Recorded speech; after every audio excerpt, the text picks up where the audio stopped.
BRS MLC కవితకు counter ఇచ్చారు BJP MP Raghunandan Rao.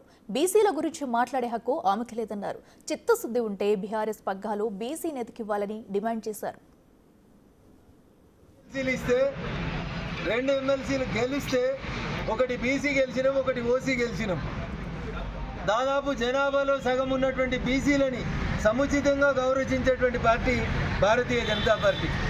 అమ్మ కవితమ్మ, నీకు చిత్తశుద్ధి ఉంటే మీ నాయనతో మాట్లాడి, పార్టీ ప్రెసిడెంట్ మీ నాయన అగ్రకులం కాబట్టి వర్కింగ్ ప్రెసిడెంట్ను ఒక బీసీకి ఇయ్యండి. శాసనసభలో పార్టీ ప్రతిపక్ష నాయకుడు ఒక బీసీకి ఇయ్యండి.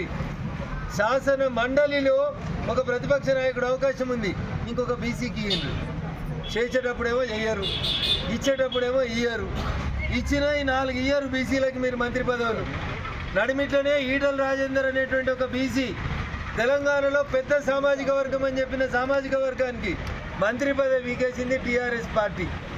ఇవాళ కవితమ్మ వచ్చి బీసీలకు అన్యాయం చేస్తున్నారని మాట్లాడితే దయ్యాలు వేదాలు వాళ్ళు ఇచ్చినట్లున్నాయి కవిత గారు, ఇంకొకటి కాదు.